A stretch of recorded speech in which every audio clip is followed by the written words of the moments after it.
Good evening, everyone. Coming to you from my backyard on a crisp winter evening or late afternoon. Quick one today. A couple of things actually. One is with regard to selling high ticket products or services, and the other one is about process. So on the high ticket product, so this is something that you might have seen, not so much, because I'll explain why. This is about higher value offers, higher value and have a higher price products or services, and this is to get past the initial let's say reluctance of the customer to part with so much money upfront. There are two ways to do it. One is to do a beta testing or a test where you give it away for a vastly discounted amount and hope the buyer gets enough benefit to buy the full thing. Having tasted the basic, very basic stripped down version of it, free or at a low cost. And the other one is to offer EMIs. And so this gives the customer or this helps the customer increase the trust factor in their mind, because we are willing to wait for the full payment of the value.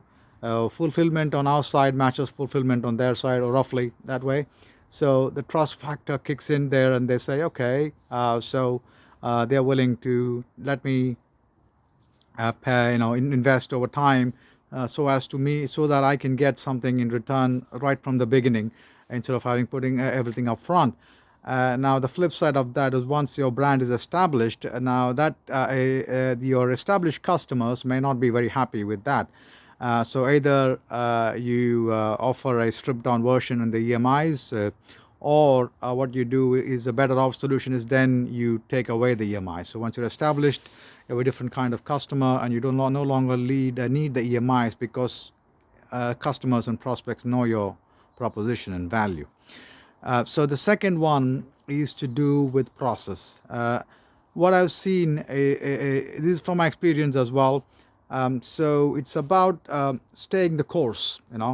It's a very broad phrase, of course, applies very broadly, but specifically in terms of life decisions, even not only business, but life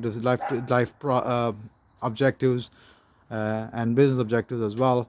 It is to choose a process, choose a path, and stick with it until a certain point, maybe a predetermined point, or until the end, whatever it is.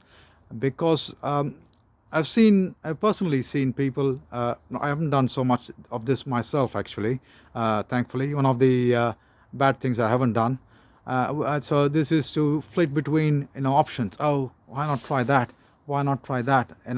You're just moving around, saying this is better or that is better, and the grass isn't green on the other side in this as well. Because what happens there is, even if you get somewhat better results in one way and not than the other way, it is mostly down to our own indecision, our own lack of conviction in one way, and more conviction on the other way, relatively speaking. So it's not really the path or the strategy that is better, it is just a conviction level is better. And so it's better to just choose a path objectively, based on data, based on evidence, and in some cases it may be gut feel, because it's a completely new thing.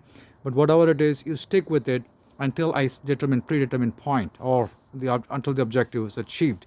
And that way we are more likely to achieve the goal, achieve the objective that we set out to, than in fact far more likely than trying out multiple things. And trying out multiple things for achieving a particular goal, it doesn't really work, because we don't do anything, not doing anything really well, not following any one process really well, and so we fail at all. So that's my two pence, worth of 2 points, I suppose, for the day. And I'll see you again next time, maybe from my front yard instead of my backyard. Bye bye.